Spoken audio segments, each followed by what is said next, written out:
Welcome to episode number 27 of the Castbar. This week, news is light, which your gold purse might mirror with the new gold prices for Apexis Gear.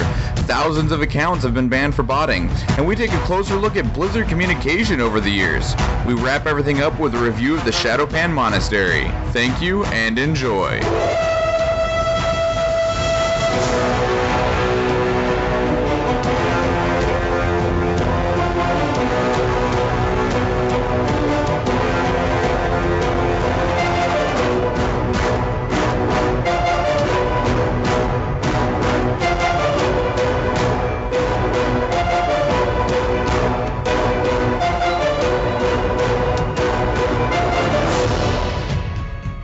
Welcome everybody to the Castbar, the World of Warcraft Podcast, channeling your content with no interrupts. Today is Sunday, May 17th at about 4:15 Pacific Standard Time. I am your host, Michael Schwahn, and with me I have Evan. Hey Michael, I'm wondering why people would want to know what time we recorded at. Does anybody use that information for an evil purpose, maybe? Maybe keep that restricted. The idea is that once we start doing live recordings, when people listen later, they'll know when we're doing live recordings, so they get the idea of when we record, of like when to expect episodes. Obviously, once we do get to a live show, when that live show is going to be recorded, if they want to listen to the live recording, etc. Yeah, well, fantastic. That's a less nefarious purpose than some of my imagination were drawing up. We're plotting to... I don't even know. Well, anyway, Florian's here too. Florian, what nefarious purpose does the time that we record have for you?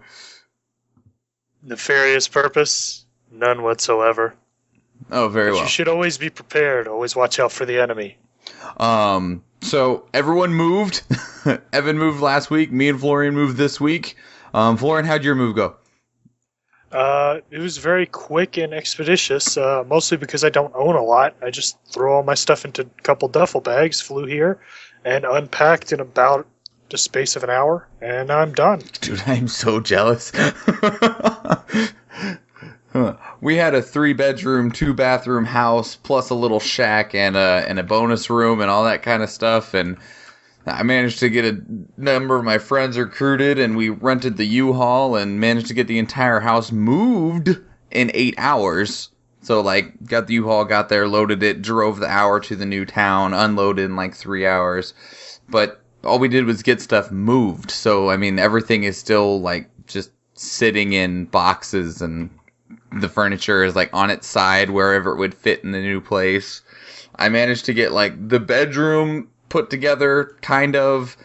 The kitchen is completely unpacked, and then I got my computer desk and stuff unpacked and made sure the internet worked so I could be here today. And every time I move, the computer gets set up almost first. It's so practiced. A maneuver is so easy compared to the entertainment center or putting away all the kitchen stuff. The computer just goes up right away. The kitchen stuff took forever just because there's so much little stuff that goes in the kitchen.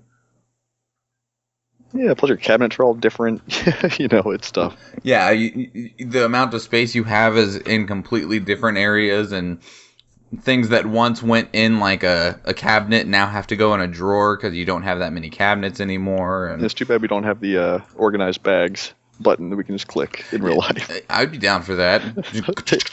It would be all wacky. But it'd all be put away, man. Nothing would actually make sense. Then you have to go find it later because it just organized it by its own random algorithm that doesn't actually make sense. Oh, well. Why is all my flour in my desk drawer? Because there wasn't any more room in the refrigerator. Why would you put it in the refrigerator? All your items now organized in your house alphabetically. I would be impressed. I'm sure there's some horribly OCD person out there whose house is organized by alphabetical, or I don't even God know. But that sounds painful and difficult. Anything else exciting going on this week for you guys? Florian's internet isn't crap anymore, so that's exciting for everybody. That is extremely exciting for everybody. I can't tell you how much it makes you sound better, because your old internet, because it was crap, would clip the end of all of your words. It sounded like you were trying to talk to us through vent, but you weren't very good at timing the push to talk key. Yeah, it was pretty bad times. Luckily here they've got that sorted out by not having crappy internet, so that's not going to be an issue anymore. I actually sound like a human being now. No. So do you actually does the military pay for your internet, or do you? No, I do. Who do you have there? Like AT&T, Comcast? I have no idea. Yeah, I don't know. I just told them to turn it on and threw money at them. Just hand people money and they give you the internet. That's how it works in my experience. 5 minutes into recording, my headset is beeping at me, telling me it's going to die. Isn't that how it always works? It's like, oh yeah. Alright, give me just a second. Well, that's good news, though. I mean, you'll actually get to like enjoy video games again. Oh yeah, I can't even remember what it's like to be able to play a game without soul-crushing lag. Because no game anymore operates without having to be connected to the internet. Pretty much. Like, I wanted to play some Heroes of the Storm. I figured I'd play some bot matches, and apparently you can't even do that without being connected. Well, even games like Diablo 3, you have to be connected now.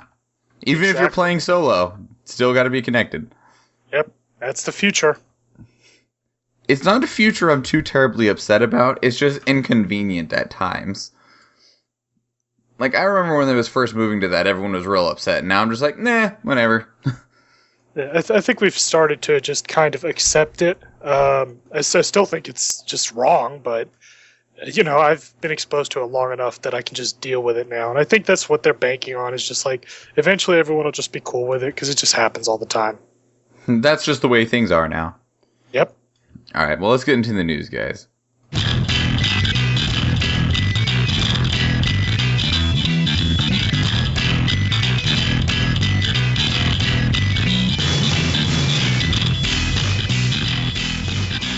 Welcome to the news, everybody, for the World of Warcraft and other Blizzard things at times, depending on the moment.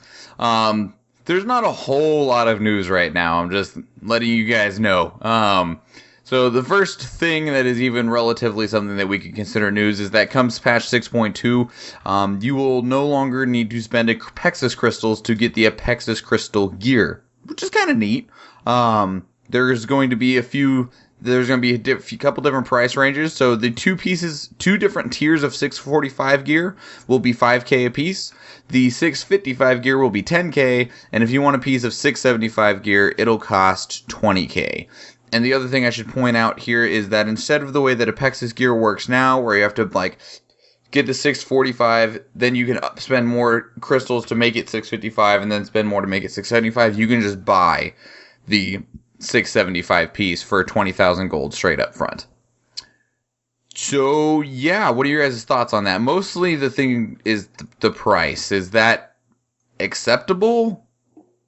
I honestly think it's a little much, especially considering how cheap crafted gear has gotten at this point, and how much it's going to continue becoming less valuable as we move into a new raid tier. I'm glad we can buy it with gold now, because God knows the Apexis Crystal missions were so crushingly boring. But I still think the price is a little high for what's on offer, especially considering the fact that a lot of the Apexis gear has really poor stats. Well, and also, the only thing that we really need to consider is the 675 piece. I mean, you get 655 from BlackRock LFR, and you're going to be getting 650 from the Timeless Isle just rares. That's just going to be like what they drop normally. So really, the price is the 675 at 20k a piece. There's 6 pieces you can get, 120k total. If you wanted to get all of your pieces that you could through that, that is a lot of money. It kind of is, considering that you have to buy the pieces sequentially in order to get the most powerful version, right? You don't have to do that now. You can just buy. I see. You can just buy 675 straight up.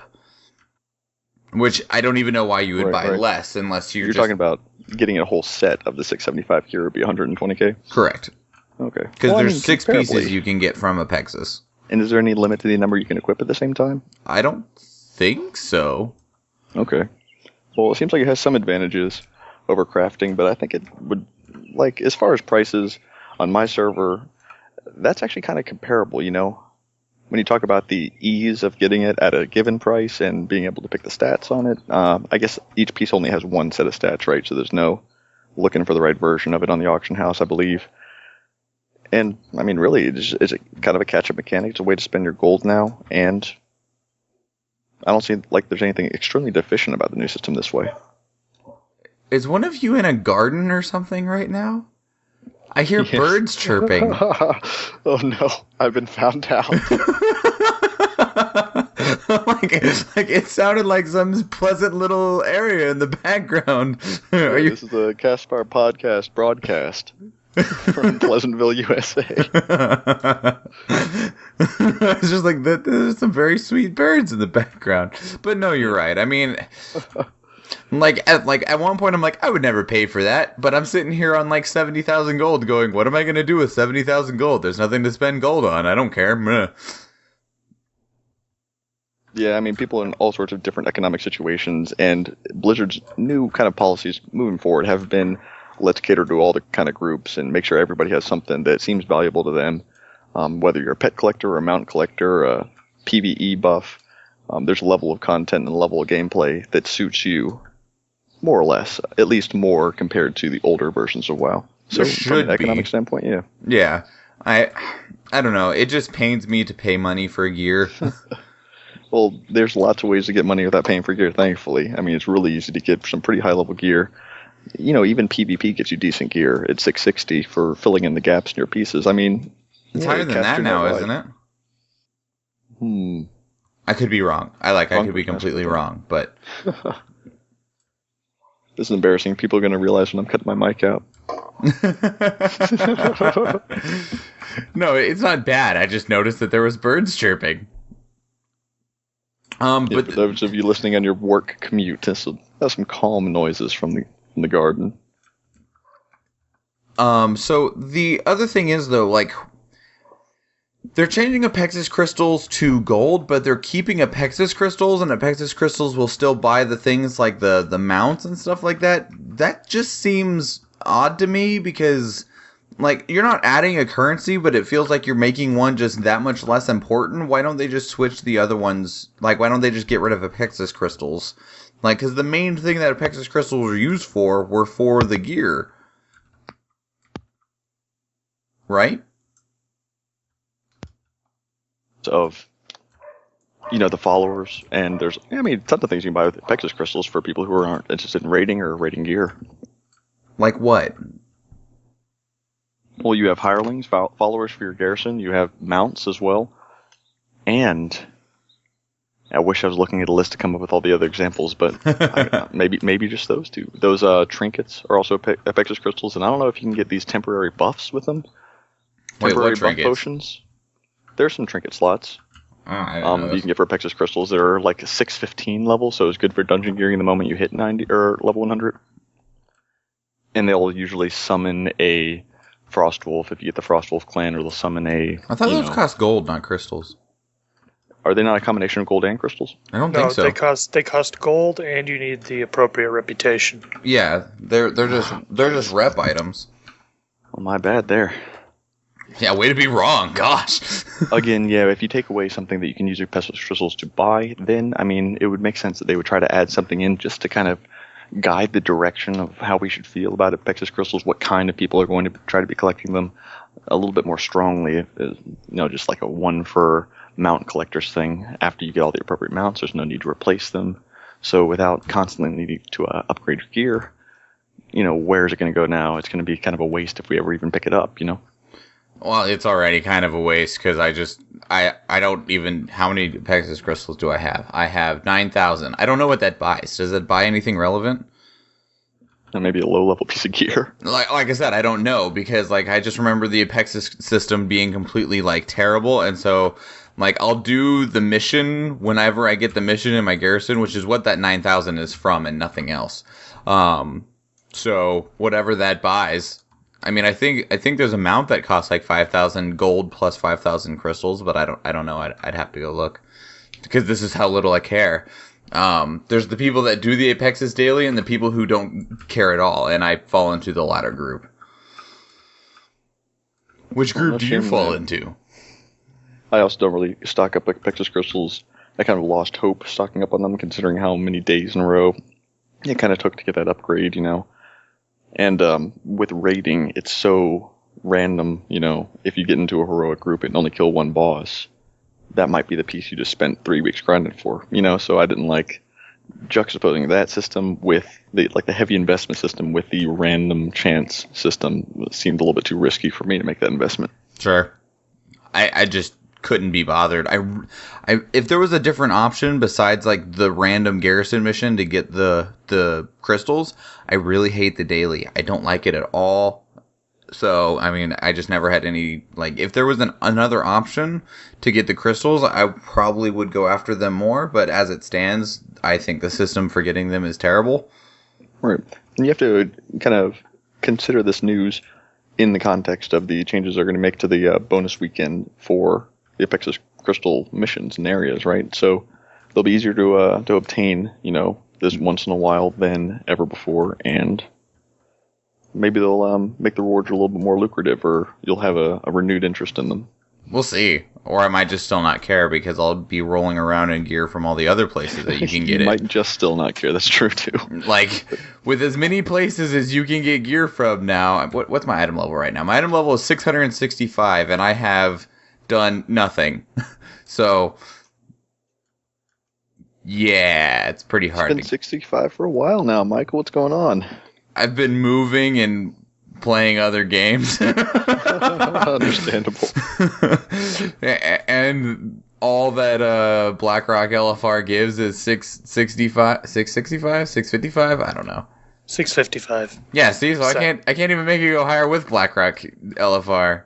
I could barely make it go higher with BlackRock normal, and that requires me finding people right now, which sounds like more effort. This is how much I care about the gear. Of course, I mean, I'm like, my item level is normal BlackRock, so like, yeah, that's still ridiculously good, really. By doing nothing, I've kept up with the current raid, technically. Yeah, and you're ready to start doing the first 3 bosses on heroic. If you can find a pickup group, which has a ranged DPS, really isn't all that hard. I'm a healer more than a ranged DPS. Well, even easier. Yeah, I mean, although I'm using the wrong trinkets right now to heal. But whatever. Yeah, honestly, you shouldn't have a problem. Trinkets don't actually matter in this game. I'm not sure. I'm just a tank. I have my little stack stick. Give me more health. Give me more armor. Let me get hit harder. Alright, anyway, moving on. Next thing, in response to the Q1 earnings from Blizzard, a few devs sat down to talk about said things that were released that we spoke about last week. One of which was the loss in numbers. I mean, one of the things that reported and everyone went all hullabaloo about was the loss of 2.9 million subscribers. They went on to say something along the lines of they had a larger spike in Warlords than they were expecting, so that also meant that they had a larger drop than what would be normal, because that's the way it works. Is this just them kind of putting an excuse on it?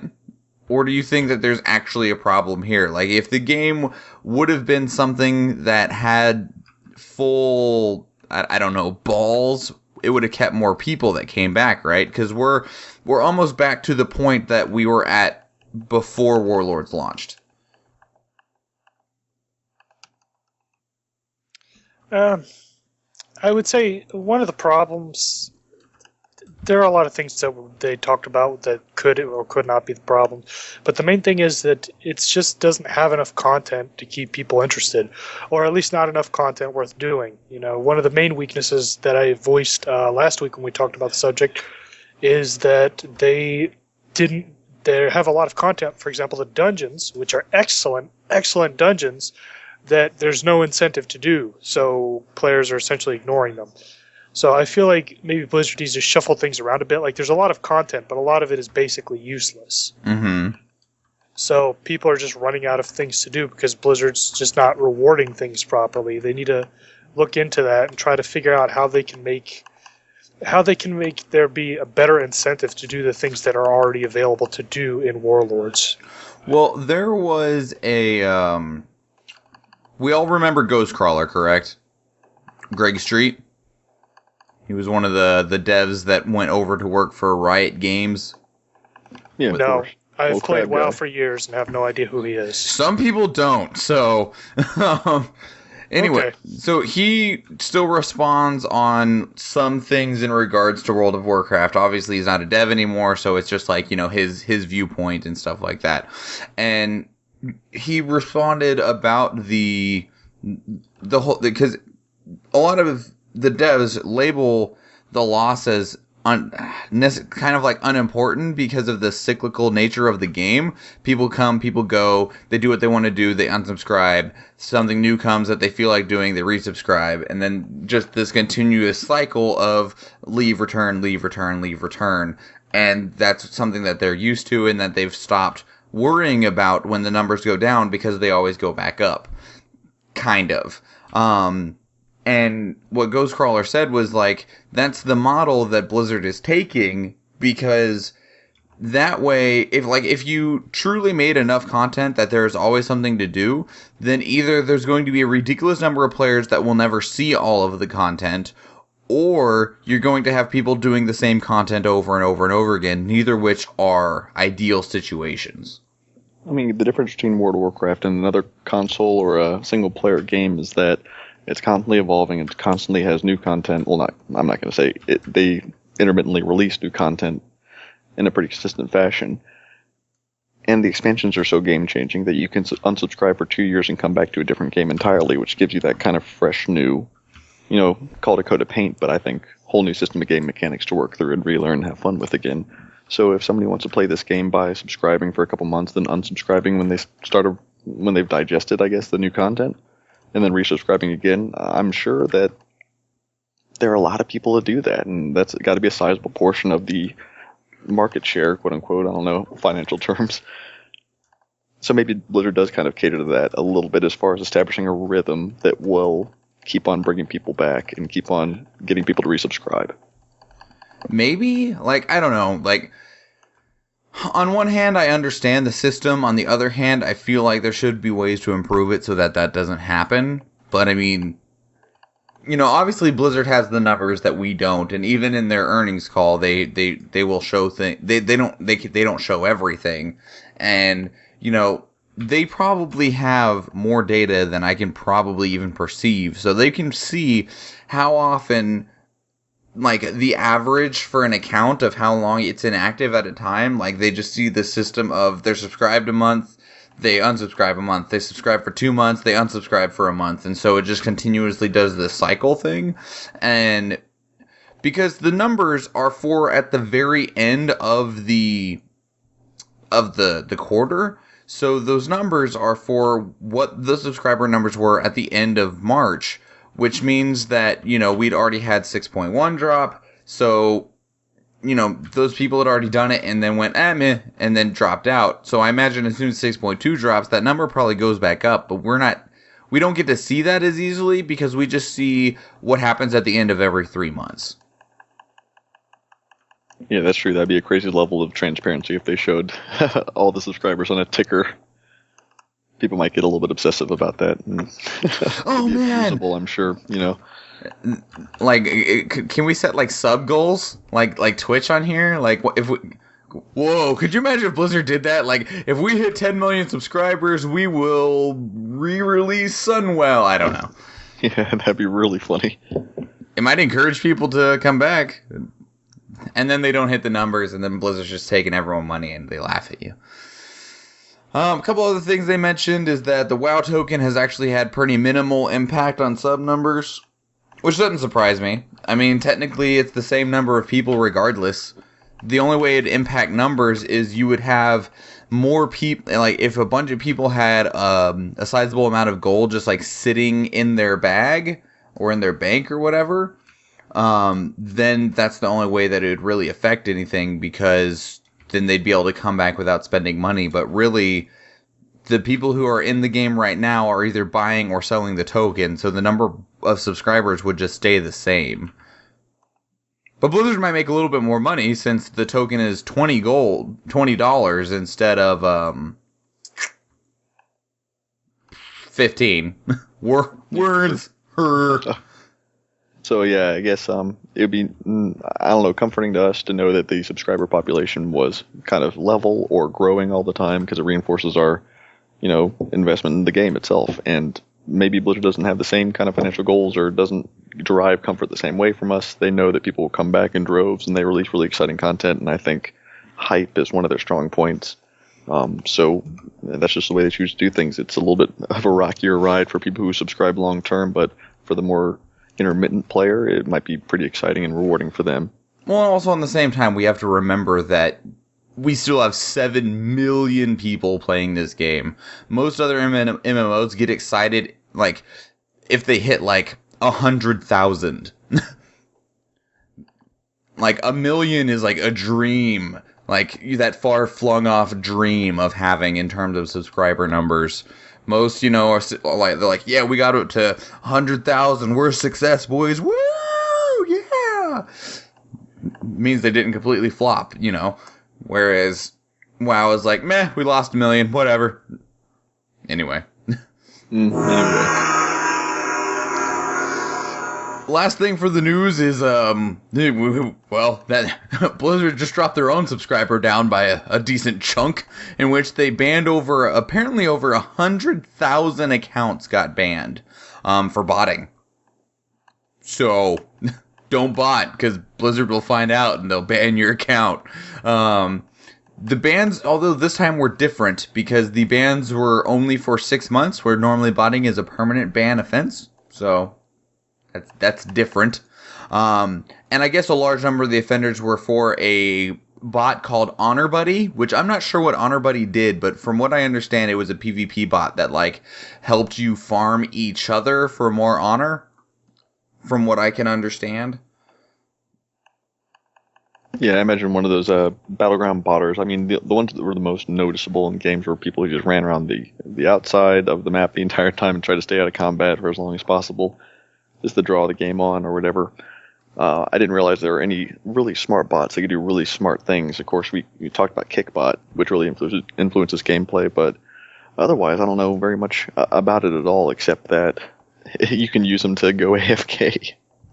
Yeah, I don't know either. The only thing that I've ever heard about is that somebody had a bot that did all of their garrison chores for them, which power to you guy, but I imagine he's been banned now. Because Blizzard apparently does have ways to find out when that stuff's happening, and they have done so and banned a whole bunch of people. And it doesn't matter if you botted for 3 days 6 months ago. A lot of people are still reporting that they got banned. And there's no appeal for it. They're not accepting appeals for the bans. We're not going to deal with the 60,000 people that went, I didn't do anything wrong, when they know darn well you did. Yeah, exactly. But I guess I imagine it would be pretty thorough. I'm sure there are some people that got caught up in the collateral damage. Well, but I didn't get banned, so... Yeah, that's good. When you say something like no appeals, I think they have pretty strong evidence. Well, and also, the thing that people never remember is that your account isn't technically yours. Your account technically belongs to Blizzard. They just let you use it and make sure that it's only you that gets to use it. They're technically, in the terms of service, all the way through that entire thing, it basically just says they can do whatever the heck they want with your account whenever they want, however they want, because it's their property. Yeah, pretty much. But, it's a fun game, and it's easy to ignore that if you just kind of play the game. Well, it's my account. I pay for it. That's not quite how it works. You pay us, and we let you use it. Yeah, and I'm sure you can just start a new account. I don't know if there are specific rules saying if you get banned, you can't just... No. Blizzard is perfectly fine if you want to just start a new account. A couple things that, Blizzard will... Depending on who you are and what you are, I guess some dude was win trading or something in Hearthstone last month, and he was set up to be one of the people playing in the BlizzCon tournament, so the World Championship. And after his ban, he has been banned from all tournaments that award the Blizzard points to let you play. Oh, wow. I guess. Yeah, it's intense. I mean, you got to keep a lid on everything, or else things like botting will get out of hand, and that could really tank the economy. You know, if you have people farming gold and materials and that kind of thing, it can make PvP a lot of not fun. You know, looking for raid. I'm sure there are bots that farm looking for raid too. Maybe not actual raids because they're run by real people and everything. But yeah, just squashing the bugs, getting the riffraff out of there. I mean, I think it's just house cleaning generally. That's a huge ban wave, kind of monumental. But yeah, it's one of the biggest ever. In fact, I think it is the biggest ever. Yeah, technology is really getting up there, and there will be smarter bots in the future, and people will keep botting. You know, the thing that need to if you did get banned though, be thankful that it's only 6 months. Like, you will get your account back in November, and that is something that Blizzard previously. It used to be that you'd just be banned. Like, here's the boot, get out, bye. If you want to start over, that's your business, but that account that you essentially exploited on, we're not going to bother going through and getting rid of your exploits. We're just going to get rid of you. So, I mean, in the past, that just wouldn't have been an option. So, this is, even though it's 6 months, it's still kind of like a warning, which, I mean, it's a pretty severe warning, but don't cheat. Yep. It's not that complicated. Yeah, it's just different from permanent ban. I like it. I think it's better for Blizzard too, because people will pick up that account again, and they'll subscribe again rather than having lost it. And the thought of subscribing again from a fresh account might be, unpalatable to some people. So, just increase their numbers a little bit, smack the hand.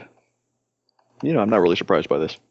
No, it doesn't surprise me at all. It's just whenever anything happens involving bans, there's always people up in arms over it. Because how dare you take our fun? How dare you ask me for money and then ban me for cheating after I gave you my money? Like, it's that type of logic. Because it's never our fault. Yeah, people get defensive. I mean, whatever. And the most vocal people are going to be the people who are the most offended by the whole thing. And it's just all noise to me, And nobody cares. All right, let's get into a closer look.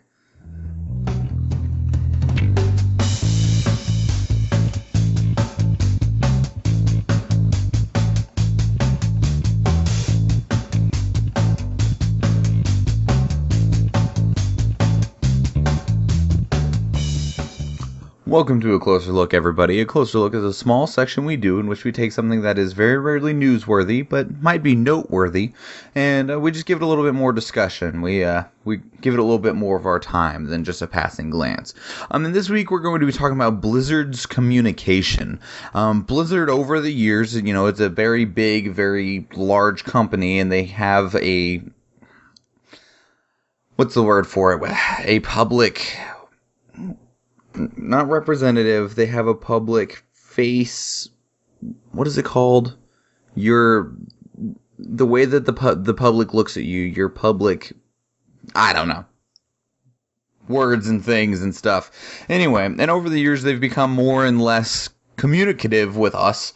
And we're just gonna go over that a little bit. We'll start with the Blizzard of old. If you have come to Blizzard in the last few years, you won't have knowledge of this. Blizzard of old used to be like a silent temple. They never talked about anything ever. You normally didn't know what was coming. You didn't know what was happening. No one ever told anything. There was tons of like non-disclosure agreements that would go out if you went into like the next expansion for World of Warcraft beta. Like you couldn't videotape it. You weren't supposed to talk about it. Nothing. And it's from back then that we got the joke that you hear now, the trademark soon of when's it coming out? Soon. Which just means whenever we friggin' feel like it. Do you both remember ye Blizzard of old? Well, yeah. The Blizzard that I remember is basically the same Blizzard that gave us StarCraft and Warcraft 3. I didn't read patch notes in those days. I was kind of young. And then starting up WoW, just playing the game. And then you have the GMs is the most kind of visible part of Blizzard, and that's those were their front man, I think, on the front lines with the players, solving problems, talking. being a representative. And then there were the forum, people, community representatives with the blue text, and they were in the forums too if you went on the forums. But really, they were just, moderators, and any kind of big news announcement were just patch notes, basically.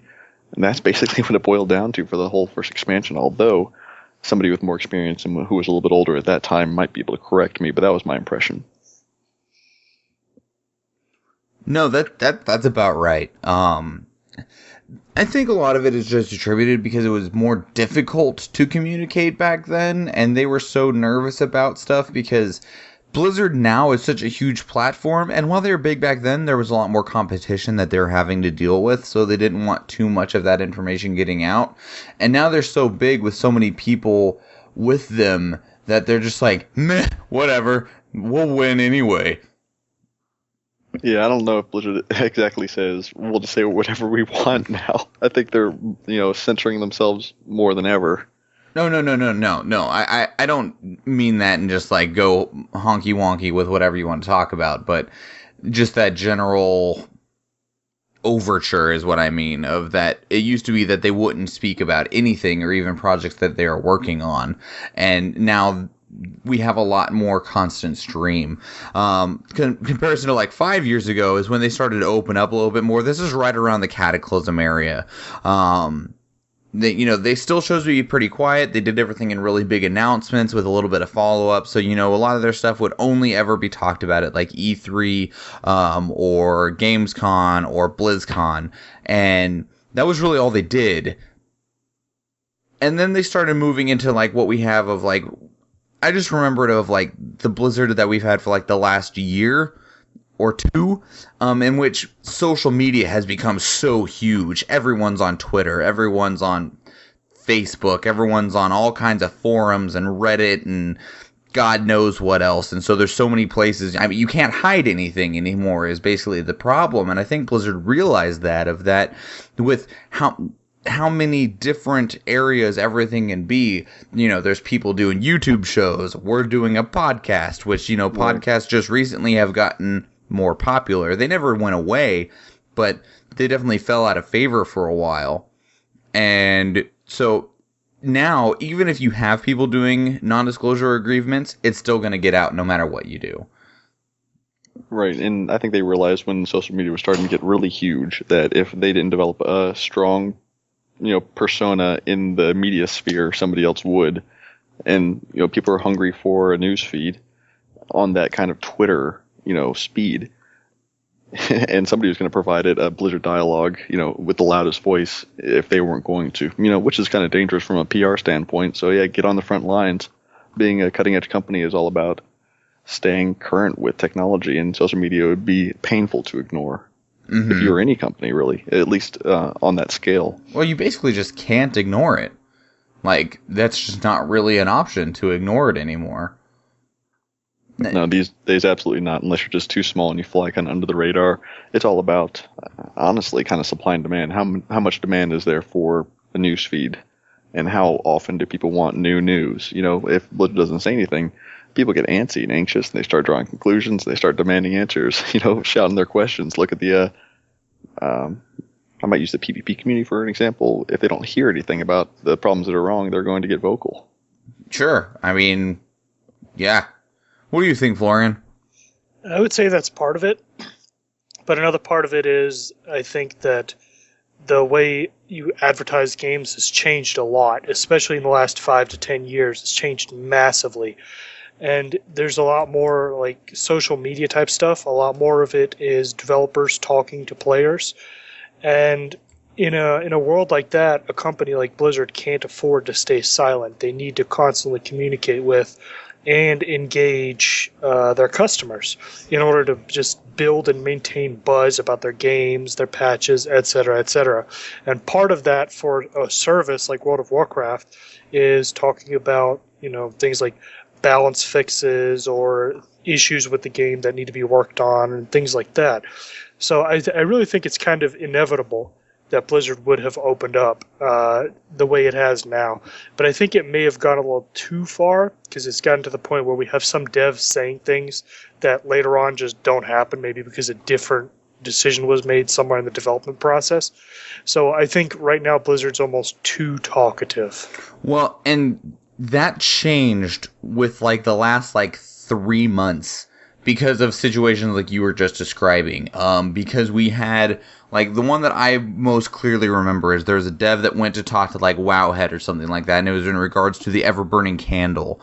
And on that interview, the Ever-Burning Candle was over budget essentially of that. It gave too much stats for what its cost was, and all it did was give a whole bunch of mana back. So I mean, it was a big healer item because they're like, yeah, piles and piles of mana. That sounds awesome. Thank you. But he went on there and was like, so even though it's over budget, we kind of like the way it's working, and so we're probably just going to just leave it. He's like, we don't have any intentions at this moment of changing it. And everyone's like, they're not changing it? Sweet! And everyone went out and spent 100,000 gold to buy the trinket, and then the very next day after he said that, nerfed. And it was, it just looked really bad. It was like, oh, that was a bad move, because, you need your players to be able to trust what you say. And then they had all of those people, like every dev had their own personal Twitter, and you could ask, Halinka about PvP, you could ask Celestalon about PvE, you could ask Watcher Dev about this, and blah, blah, blah, blah, blah. And so there's just too many things going out in too many places, and now they've reeled all that back and went, that's not okay anymore. And so now there's the Warcraft devs Twitter, and anything is supposed to go through that and nothing else. I mean, the devs still have their own personal Twitters, but it's not, it's not something official. Yeah, I mean, you can't like ask them about, so what's going on with this right now? So, phone.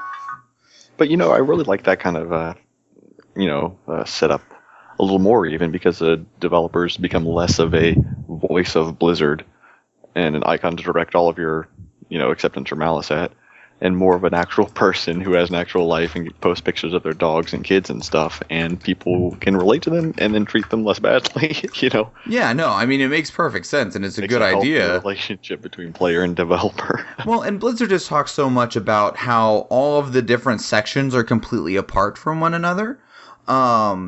So, it's like the people who design the raid mechanics don't work with the art department, and the people who work with the story don't work with the raid mechanics, and, they're all different entities, essentially, within the same overarching team. And I think that's what really led to those problems of that this person, the last thing that they had heard was, it's not being changed. And so they're like, no one has said anything different. There wasn't like a memo or anything that went out. So they're like, yeah, sure, I can go ahead and say that it's not going to be changed. And then they get back to the office on Monday, and the office is like pointing their fingers at one another going, oh, actually, yeah, it is being changed. You probably shouldn't have said that. And then we also have to address, how seriously these players are taking news items. Should it be a big deal if they actually went ahead and nerfed the Ever-Burning Torch? Should they have even accepted an answer in the first place that was so definite? Well, I don't know. I mean, most players take the word of Blizzard for like gold, but the thing is that Blizzard has always said that everything is always subject to change. I mean, always. That's always been a constant for Blizzard. I mean, think about it. Like, they've put, like, think about the Wrath of Lich King box. It's like, air combat's gonna be on that, and then they're like, actually, no, it's not, but it's already on the box, so it's just gonna stay on the box. So, I mean, really, you should technically take everything from Blizzard with a grain of salt. Even though, they're trying to give you the most accurate information, they gotta keep the public image, that's the word I needed, their public image. They need, they gotta keep their public image up, they gotta keep hype up so that people stay on their games and stay looking at them instead of other places, but that's really difficult to do, especially when you have so many eyes on you. Yep, absolutely. You're navigating a minefield all the time in the public sphere, and with all the social media is really just bad for all these companies. So many eyeballs, and you have to have so many voices. It's almost incomprehensible. But then again, that's why the whole sector is blown up. They're extremely intelligent professionals that are tweaking this public image through social media posting to an infinitesimally accurate degree, I think. And they do have all that information that we don't about subscribers and what people did before they quit and what kind of person's buying the game. Well, like, my question is, like, I really want to know who runs the Warcraft devs Twitter. Like, did they just have, like, one employee, like some intern or something that, like, sits like at a little, like, I don't know, like an iPad and goes through the Twitter feed and then goes, all right, and runs over to the people that are working on PvP and goes, hey, what's the answer to this? And then they answer, and then they run over to the people designing the raid and go, hey, what's the answer to this? And then run over to the art department and go, what's the progress on this? Like, do they just have somebody that runs around all day to do the Twitter? Because it's pretty active. Like, the Warcraft devs Twitter answers a lot. But I just wonder who's answering. That sounds like it would be incredibly annoying for the people working at Blizzard. I think it would be annoying for everybody involved. Has like a PR representative that can speak for the department on the public front. Well, the problem with, like, they do have a PR person. Like, there are multiple PR people. There is a head of PR. I'm following them on Twitter just because they say things that isn't said other places sometimes. The thing is, though, is that the head of PR, because of how big of a company Blizzard is, like, some people will ask about what's the state on fixing the bug on, shaman totems. I don't know. I don't know what's buggy right now. And that PR person is not going to know. And that's why they end up asking, the devs and stuff like that. Because that PR person is just going to have to go ask that person anyway. I'm sure it's probably a small team. And I bet as opposed to going to developer A and asking them, a general development question, they probably just go to some person in that department, that has a finger on the pulse, project manager, that kind of thing, who can budget the time. Because I'm sure it takes a lot of time. You don't want to break somebody's productivity in the middle of the day to feed this constant news feed. They break their own productivity all the time. You constantly see the devs posting, it's like, I'm supposed to be working playing a game of Hearthstone. And it's like, wow, how do you guys ever get anything done? That is funny. Yeah, but I don't know. I think it's just, a company just like anybody else, and this disruption of their image as the silent watcher is good for their image, and it makes them more relatable, and I think those are the kind of take-home points. Okay, so the next question then is, what will the Blizzard of tomorrow look like? They've kind of covered both ends of the spectrum of, like, not speaking about anything at all, and then they went what we had, like, a year ago where they talked too much, relatively speaking. Like, it's kind of hard to say if I would actually say that they talked too much, because I don't feel as though they did. But, one person's opinion is different from another. And, so what will we see with the terms, in terms of Blizzard connecting and communicating with its player base come next year? Or I think next 5 years? They're going to take cues from the political environment right now, and all GMs are going to start wearing body cameras. Anytime somebody's banned, you'll be able to look up, what happened. If it was justified or not. All the developers are going to have GoPros on their shirt pocket, walking around the office with live Twitch feeds. Complete another surveillance. I think that's a little much. I think it's going to be a fusion somewhere.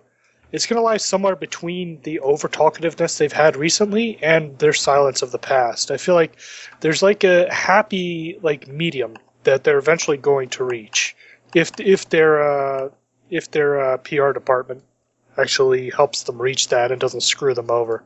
Yeah, they have to allow them to do so. And, it was really nice when we were able to connect with the devs because we had access to the devs, so information came a lot faster and it was a lot more accurate.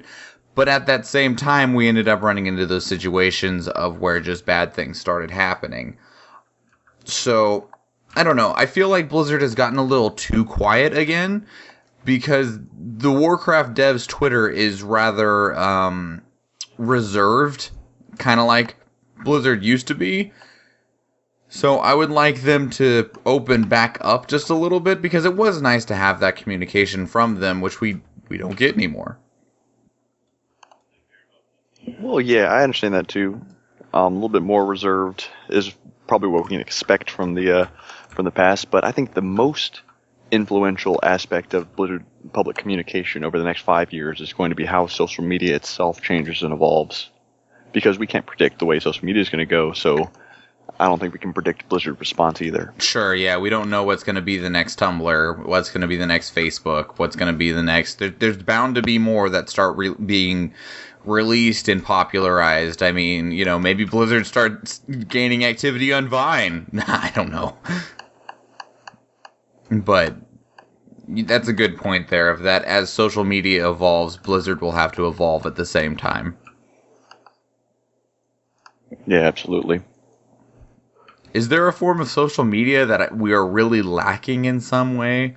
Like, I don't know what form of social media we could add that isn't covered in some way. Like, pictures, we got Instagram.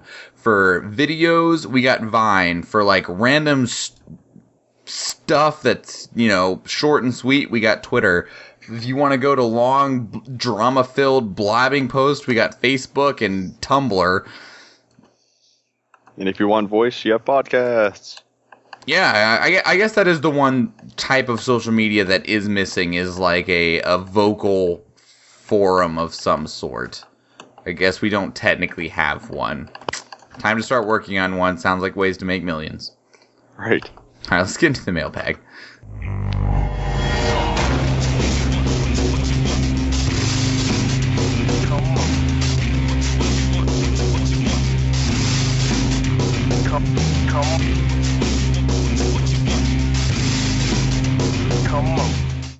Welcome to the mailbag, everybody. We love mail. You can send us your emails to thecastbar@gmail.com. You can also send us tweets at Castbar Podcast. Call and leave us a voicemail at 508-738-2278. If you don't have access to any of those, you can also go to our website at www.thecastbar.com. Go to the Contact Us page on our website, and there's a little form that you can fill out that emails us directly. All of these are completely viable options. If you'd like to get in touch with us, we'd love to hear from you. We have one piece of mail today. It comes to us from Vlad. He's a member of the EU Bronze Dragon Flight. He said, just to say thanks. I love that you beat the YouTube block at work. Lol. Great job. Keep it up. See, even stuff like this, I greatly appreciate. Because one, it lets me know that I'm not talking to nobody besides Evan and Florian. And two, I mean... That would be fine. We're not bad listeners. We listen well. I hear goods. But also, I mean, it is good to know that the RSS feed straight embed from my host does help people get around YouTube blocks, because that's one of the most common things that's blocked at people's works is YouTube and Facebook. So, huzzah! What do you guys think? Yep. I think it's good. I like good feedback. Yeah, any and all feedback, good and bad, is appreciated. Isn't it, Florian? Yes, I'm glad we finally have feedback. It's not exactly what I was expecting, but you know what? I'll take it. Florian's like, I would take a piece of mail that said, screw you guys, I'm out. Yeah, right. It's mail. So any mail is better than no mail. Have you broken your vow of silence in Twitter posts yet, or does this not meet the criteria? Well, in a fortuitous turn of events, it's happened shortly after I got my selfie camera. So, oh man, I think wait, I'm you just got your selfie camera? I think I'm gonna have to get back on Twitter. I got my selfie camera the day it came out. Is there seriously people who still haven't got it? Is RNG that bad? No, it's not the question of RNG. It's a question of every time I look at my garrison, it makes me sick to my stomach, so I stopped doing garrison missions. Oh, no. For the longest time. Why does it make you sick? It gives you money and stuff. It's also incredibly boring and not, like, really good gameplay. Do you have Garrison Mission Manager and Master Planner? Because that makes everything just stupid. You just click a button and then you're done. I feel like that's lazy, so I don't use it. I probably should. I use it all the time. I'm definitely reconsidering. But I highly advise it. It makes the life of the garrison missions easier. You hit a button, it completes them all. You hit a button, it assigns as many as it can at the highest reward level for the highest percentage of completion, and then you're done. It unfortunately doesn't open your salvage crates for you, though. Yeah, I liked Master Plan a whole lot. I didn't update it after a patch, and Blizzard introduced a little bit of its own UI that was all mashed up with the Master Plan UI, and I'm pretty good at downloading applications and add-ons, but I'm not as good at updating them after I've already downloaded them. So, do you not use Curse Client? No. Why not? It makes everything easier. You're just making this hard on yourself. No, I like you just click a button and it updates all of your add-ons. Yeah, no, there are ways to make life easy, but you can only make it so easy. But time and stuff and things. Yeah, but then I'd have to upgrade that or update that thing too, and that's too much work. That does it automatically. Like the world. Do you use a Curse Client to reinstall your add-ons and update them, Florian? I do. Yeah. Curse Client is great. Oh, there you go. Except for the part where you have all the ads. That part's not so great, but Oh yeah. You got to make money. Yeah, I know. They got to eat, so I'm okay with that. I'm allergic to advertisements. No, I mean, I also have like a pet peeve about add-ons need to be frequently updated, and blame Blizzard, not the add-on people.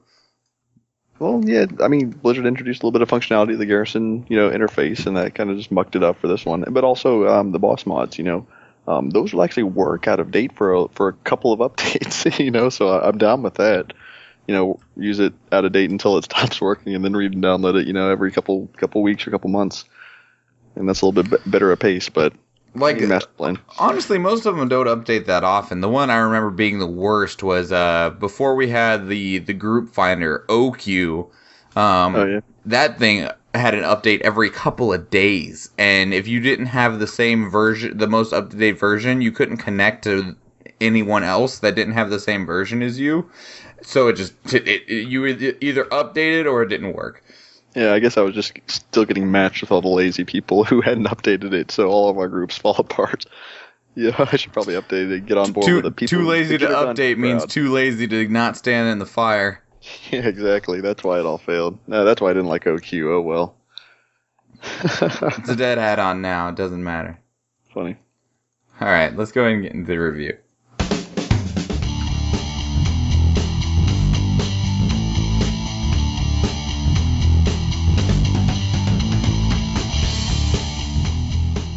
Welcome to the review, everybody. This week, we will be reviewing the Shadowpan Monastery. Every week, we will review something, whether it's a 5-man dungeon, a raid, a quest line, a class, a spec, a something, I don't know. There's lots of things it could be. And we split it into 3 parts: ambience, gameplay, and lore. Ambience being what you hear, what you see, what you feel. Gameplay is, numbers, stats, loot, mechanics, etc. And then lore is what is the story that's going on here? Is it good? Is it relevant? All of those things. So yeah, this week we'll be doing Shadowpan Monastery. It was a 5-man dungeon from Mists of Pandaria. And Florian, you haven't started us off in ambience for a while. I don't believe I have. Except last week. But aside from that. No, well, do it again. I will. So, Shadowpan Monastery, it has the fortunate luck of being a fairly recent expansion, so all the textures look really good. The whole place just looks really good. They've done a good graphical job with it. As far as the design goes, it has the really good Asian-style design that Mists of Pandaria pulled off so well. What? It looks Asian-ish. I don't know. But the design that Mists of Pandaria pulled off so well and did really well with all its other stuff. I absolutely hate the expansion, but I will say this about it: it was beautiful, and this is a good example of that. A lot of the building interiors are very nicely designed. They look very neat, very good. Lots of good textures. There was a really good aesthetic of going in and out of buildings as you sort of weave your way through the monastery, and this nice sort of phase change between an outdoor area, then an indoor area, then an outdoor area, then an indoor area, which helped to keep it feeling a little more refreshing and not like you're constantly just running around inside or outside all the time. Is a nice change of pace after every boss or every set of trash minions or what have you. A little bit less samey. Yeah, and I appreciate that in a dungeon when I don't have to look at the exact same thing all of the time. I think that's great. Yeah, I'll double up on Florian's point about it being well laid out, inside, outside, the weaving around. I think this dungeon's got a really good aesthetic with kind of using the scenery to develop the drama, I guess, if you could say that. It starts off pretty plain enough. It reminds me of the start of Shadow Labyrinth, as a matter of fact. It's a lot of trash right in your face, big groups, kind of dark, narrow hallway, not very much room to move around, and you go out to the big landing with the first boss, going around the ice path, climbing up. Usually you mount for that. So another good feature is that it's a lot of ground to cover, and it's one of the longer dungeons, but it feels pretty quick. It doesn't really drag on. You're not running and running and running. Unless you have to do a corpse run, of course. And so it's pretty action packed. They put a lot. Yeah, they put a lot of activity in the middle of the whole thing, so it doesn't feel really long. You feel engaged mostly for the entire time. There's nothing that's obnoxiously placed, really. I think we can get into with gameplay. It's challenging, and then just the height variation, the difference in landscape. You have water, mountains, sheer faces, lots of snow-capped, vistas. I think this really hits aesthetics out of the park. And just the whole concept of like the hidden monk monastery that's up in the mountains in the snow. I mean, it makes you think of like some old Jet Li movie or something. Yeah, I feel you there. Except Jet Li is a really big, giant, fat panda. Not too much different from real life, then. Aww. But Jet Li's never... Has Jet Li ever been fat? Yeah, not big, nor a panda, but... I mean, they fight the same kind of way, He's right? Like 5'1". I mean, if he became a panda... I mean, became a panda. If he became fat, he'd just have to roll around, just... But no, the ambience of the place is really fantastic. Yeah. I just really, like, without it feeling, it has this nice dark overtone to it because the place has been taken over by the Shah, and that just really gives it this nice feeling because it kind of feels like you arrived in the middle of everything happening. Not necessarily because, people are fighting or anything like that, but just because it's when you go in there, it doesn't... How do I describe this? When you go in there, the things that you encounter in there feel like they just got there rather than some of the dungeons where it's like these dudes have just been standing around waiting for you to arrive. It's like, we've been here for 6 months. What took you so long? All right, kill us now. Yeah, the conflict is really present, and I think it's something a lot of other dungeons kind of lack. And it's just a... Oh, hey, nope. Do I need to sneeze? Same kind of don't need to sneeze. Okay. In a Siege of Nizhao Temple, it was like the siege was happening right then, and it's very present. I did need to sneeze. Excuse me. But that just gives the dungeon so much life that it didn't have before that I think is really important for it. And, I mean, it made the ambience go really high up. So, yeah. Evan, what is your grade for ambience? A+. Without a doubt, huh? Yeah, no, I mean, definitely A+. All right, Florian. I'm going to say an A+ too. I hesitate to give it that grade because I really didn't like the whole expansion, but it looks really good. There's nothing bad I can say about the appearance. Well, you're not grading the expansion. You're just grading the... Yeah, I know. It's just every time we talk about it, it just... Still makes you unhappy? Yeah, I don't know if I'll ever get over Mist. Oh, well. You have your whole life to try. I will. You won't make it in time. All right, it's gonna be an A+ for me as well. The music in there is really good. It just gives you a good feeling. It's not weak. It's not overpowering. It's not too loud. It's not too soft. It's got good music on the inside of that place, which is really important. If you don't play with music, I understand why, but as Warcraft has progressed, you should really start checking out the music if you have any appreciation for sound at all, because the Warcraft orchestra has just gotten ridiculously good, and they are phenomenal, and I would like to just, give them a high five. A+ in ambience all the way through. Gameplay, though. Evan, you do gameplay. Sure thing, man. Gameplay's pretty good. I was reading a little bit of hesitation in your voice. Maybe you don't think it's as good.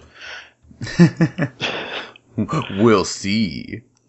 I think the first 2 trash packs in this place are a little bit awkward because they stand in a circle and chain cast on you, and you cannot interrupt them. I don't think you might be able to interrupt them, but only one at a time. Arcane Torrent helps a lot here. Any kind of AoE silence, it doesn't also stun, and get them in a better kind of AoE nuking position. So unless you had a elemental shaman, it was kind of a tough pull. I guess Mindseer probably worked pretty well on them, but I've never been really enchanted with the Shadow Priest AoE in general. I don't know how it is now. It's always terrible, so don't mind yourself. It's a little bit weird there. The first boss I think is actually pretty fun. I still don't understand what the healing absorption thing does. I guess because I came into Vespidar about halfway through and people are already running through this place pretty quick. In the hallways, the ice archers, as far as gameplay, I thought was just a little bit frustrating. I felt really good when I avoided all the ice arrows, but I didn't know how to avoid them. I didn't know if there was a reason. They didn't deal damage, so I felt like the only reason that you needed to avoid the ice arrows was just to save yourself some time. Exactly. And for challenge modes and everything, that is critical. So maybe that was a feature kind of for them. Maybe they should have just left that in challenge mode, honestly. They don't ever seem to do that, really. There's not ever any unique mechanic for challenge modes, although I do understand what you're saying. I thought all the bosses had unique mechanics. No. Okay. Not as far as I'm aware. I don't believe they do. Yeah, it's just number tuning. Huh. As far as I'm aware. Hopefully Mythic Dungeons will have unique mechanics, though.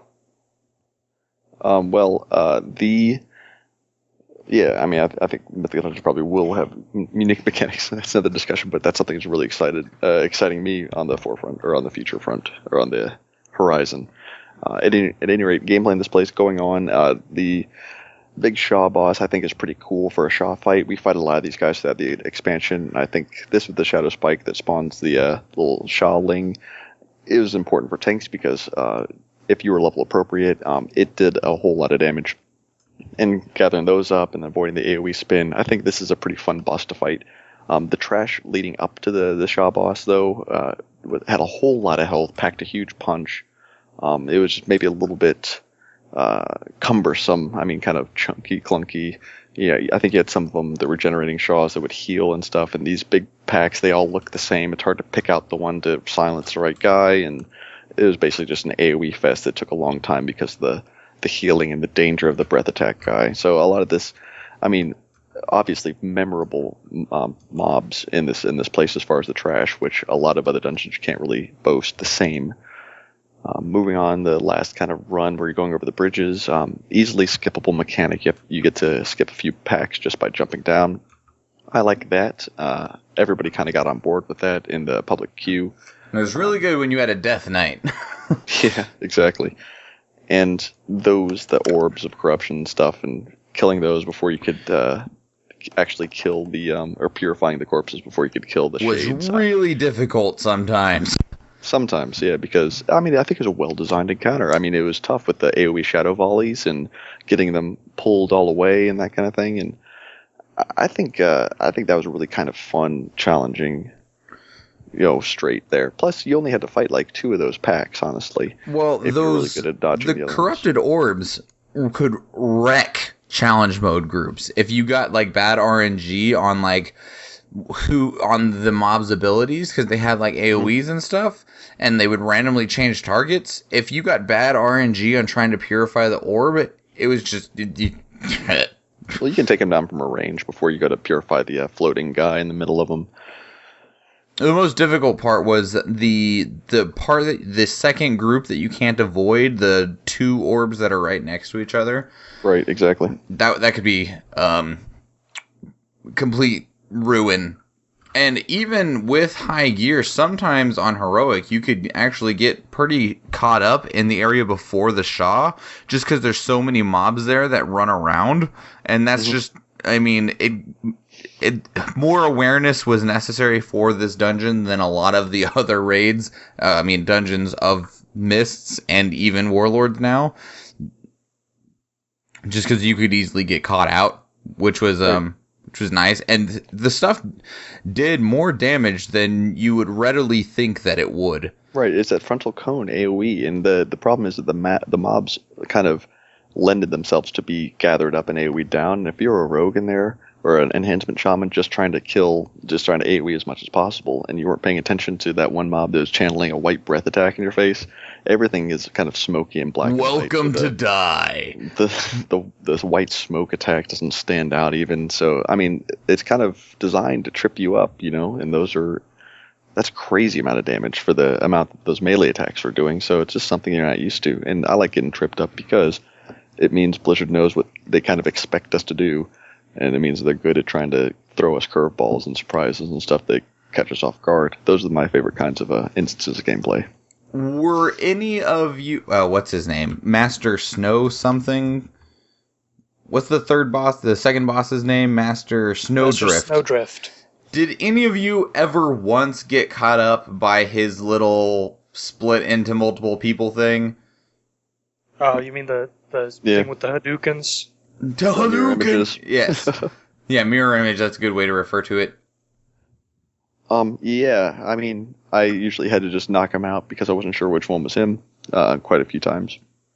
I don't know if it was a bug or something, but if you targeted him before he did that, it would often retarget the correct one when he came back. Automatically, because that was just your previous target. And on top of that, because of the number disparity in Warlords, just looking at their health would tell you which one was the real one. Because the clones would have such a diminutive amount of health compared to him, who would have 30 million or whatever. Right. The stupid I usually run on was. Percentages though, so that didn't really offer as much of a help. Oh, well, that's where you're wrong. Right. I mean, I used numbers all the time until I got to the point where I had to use Soul Reaper 35%, and I just don't want my unibars cluttered, that kind of thing. So yeah, if you're a discerning player, you could probably figure it out without too much of a problem. The average Joe might get tripped up a little bit, and even if you do get tripped up, it's not really all that big a deal. It's pretty quick to take them out. Right. And then the other question I have is, on the final fight against Terra and Zoo, did the whole hatred mechanic where you pray and it drops your hatred down, did that just kind of feel like it didn't matter enough? I feel like hatred didn't generate enough for it to be a threat, and even at the part where he gets real angry and generates a whole bunch of hatred, I never felt threatened by that mechanic. He did other stuff that was frustrating or scary or whatever, but that the I don't know, the base mechanic or whatever of his fight, I felt was completely irrelevant. Right. I think it's just it's a timing thing and a pacing thing, because that when the Shadow Orbs spawn, you want to switch DPS to those. Maybe that was a strategy for some challenge mode groups or for heroic groups in general, is to switch to the challenge or to the Shadow Orbs and DPS them down before they do the Death Grip. And you had to be ready with low hatred, because if you hit 100, of course, you're useless. You have to meditate. Meditating takes 2 seconds.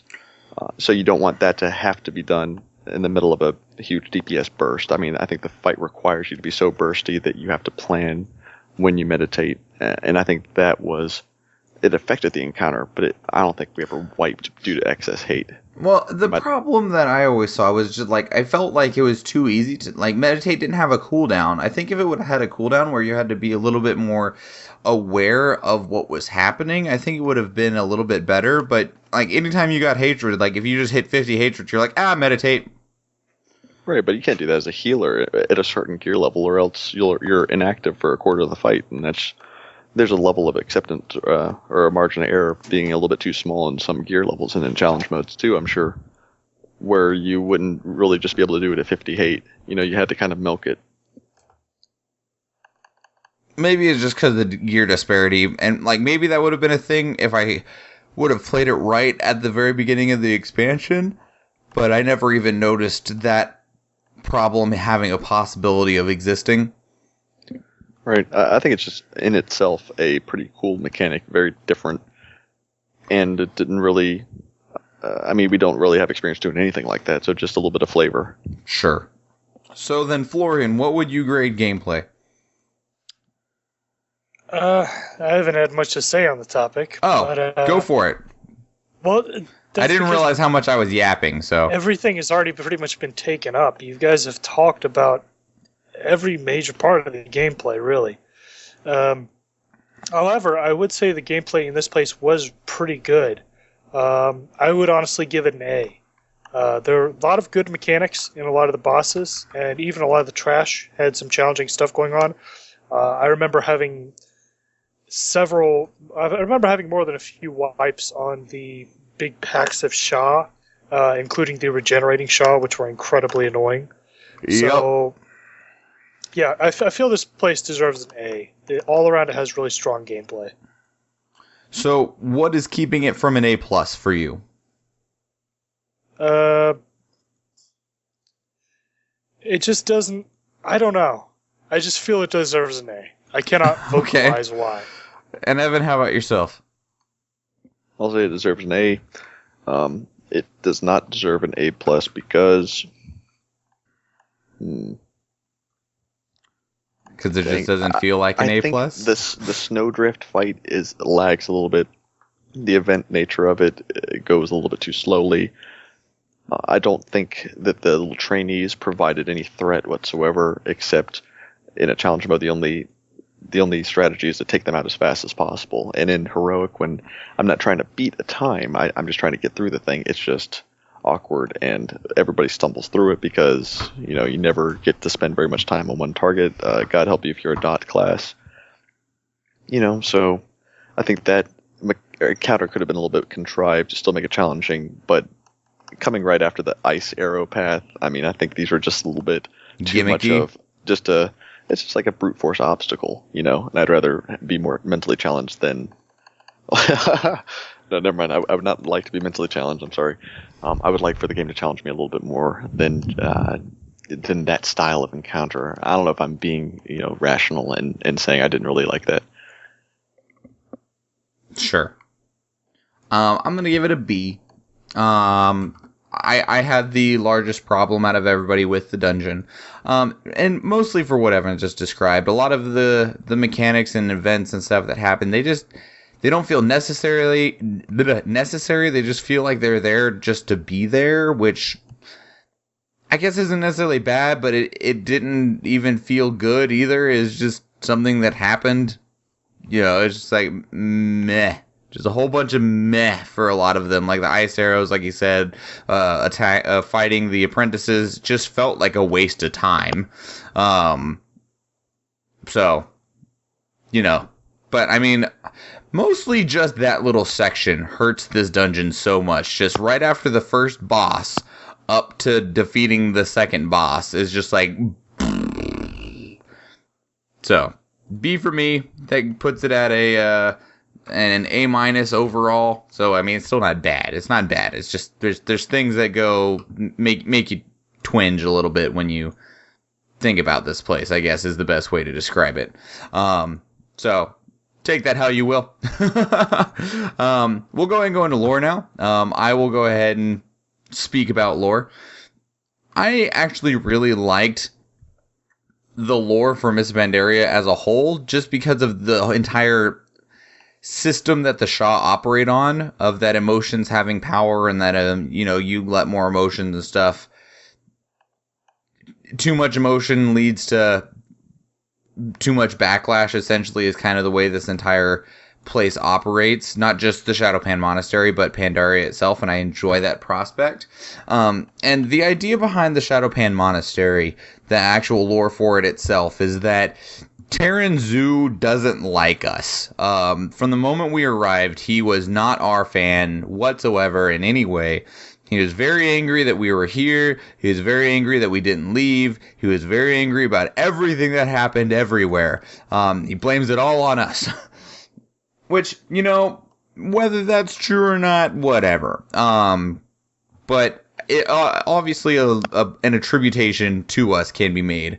And after everything with Jade Forest, he gets angry. All of the zones, he gets angry. And then we get to the Temple of the White Tiger, and we want to be let into the Veil of Eternal Blossoms, which is essentially the panda's sacred, place. It's their holy veil. Their sanctuary, however you want to describe it. And he doesn't believe we should be allowed in there under any circumstances whatsoever, no matter what. And so when we do go in there, like when Schwahn the White Tiger does allow us in, he gets super angry and just storms off and goes back to the monastery. But he's so mad, and he's not keeping in control of his own emotions anymore, that he actually, through himself, unleashes the Shah of Anger, which is the big giant Shah that you see. It's a world boss. That's the one that's out in the, what is that? Not Townlong Stems, the Kunlai Summit. That's just out there, you can go fight him whenever you want. That he exists because Terran Zoo was so angry. But the Shah of Anger didn't really feel like hanging around, so he walked away, and left all of the other Shah, which includes the Shah of Violence, there to wreak havoc and mess everything up. And a whole bunch of people got infected by the Shah, like the first dude you fight, and he had the dragon with him and infected the dragon with the Shah. And Terran Zoo was still under full control of the effects of the Shah of Anger, just because he was so mad. And we had to go in there and knock him out and tell him that he was being dumb. And so we did. That's about the entire story. What do you guys think? My overwhelming impression of this place is that I didn't understand the timeline of things. When I go into that dungeon, at what point in the story is this? Because I see him outside the dungeon, and, the Shadow Panda are our friends everywhere, But you go to this dungeon this one time, they're all aggressive, and they're all attacking you, and I don't know, why they're angry, because I guess maybe I just looking for group finder into it rather than doing the entire, Kunlai Summit. Probably. Quest lines, so... Yeah. Actually, I think I did do the Kunlai Summit quest lines when we were rolling the barrels down at the mansion coming in through the Townlong Steps, and then afterwards you take a little balloon ride and they say, oh, everybody's real mad in there. And I guess I just didn't put two and two together, So I'm just kind of confused. I see Terran Zoo out and about doing stuff, and I see all the Shadowpan, Pandaren doing stuff, and then we go in there into their home and they're all trying to kill us. Well, that threw me off a little bit. The dungeon is actually incredibly important in terms of story, because after this dungeon is when Terran Zoo stops being such a... only words I can think of right now are expletives. Just stops being such a mean person to us. Right, yeah. Because we went in there to help him and save him and all that stuff. And he's realized that not everyone there was complete evil people. Just a lot of them were. Wait, no, hold on. I helped him. Personally. I don't know what you're talking about, this we. Did you go solo it? No, it was me and some of my Horde buddies. I don't know that he's forgiven the Alliance, because you guys didn't save him. It was the Horde that picked up the slack there. Yeah, but you guys didn't keep Garrosh in check, so whose fault is that? Oops. Yeah. Guilty. Oops. Get owned, noob. Oh, no. He's going to play Garrosh card. Yep. Whipped that one out real quick. Didn't think you had enough mana. What are you talking about? I'm a priest. I can't run out of mana. I've tried. That's funny though. Yeah, but so this guy, I don't know why we were beating up on him, but it was a fun dungeon, so I didn't question it too much. I was just kind of always confused. Why are these people so angry with us? Oh yeah, the invasion thing. Oh yeah, the jade serpent statue thing. Oh yeah, all the Shaw thing. What did we? Oh, well, that was only the. Well, what about the? Oh, well, what about the? Oh. Let us into the Veil of Eternal Blossoms. We won't mess it up. No. Hey, that wasn't us. Like, as soon as that happens, it's like, that wasn't us. We were over fighting the Thunder King, trying to save you from a different problem. Oh, right. So, what was the end result of Terran Zoo? How does he fit into the end of the storyline of Miss Pandaria? Because I don't even recall him from Siege of Orgrimmar. So... You've seen the little cutscene, right, of where he fights Garrosh and gets promptly owned because he threw his foot through a bridge. One thing that's important to note is that when he fought Garrosh, he was already at 40% of his full fighting ability because he gets injured really bad on the Isle of Thunder. Mm-hmm. So when he went to fight Garrosh, he was already injured, and then Garrosh, impales him on Gorehowl. And he tries to go to follow Garrosh to stop him, even after he kicks the heart into the water. Yeah, and he follows him down into the bowels, but he's so injured at that point that he essentially just falls at the gate to the Shaw of Pride, and that's where we find him. And then Lore Walker Cho goes, "Oh man, Terran Zoo, are you alright?" And he's bleeding all over the place. He's like, "Oh my god, my intestines, let me put them back in, hang on." Lore Walker Cho helps him get out. We defeat the Shaw of Pride, and then after that we go to Orgrimmar to finish taking down Garrosh. Terran Zoo gets taken back, gets all fixed up and healed up, and then when we capture Garrosh, Terran Zoo actually serves as the judge for his trial, and the four Celestials are the jury. So that's in the book's lore, the written story. That is in War Crimes, of the whole judge-jury thing. So Terran Zoo is in Siege of Orgrimmar right before Nurushin? Where is he at? Right after Nurushin. So he gets past Nurushin. Some magical way, I don't know how.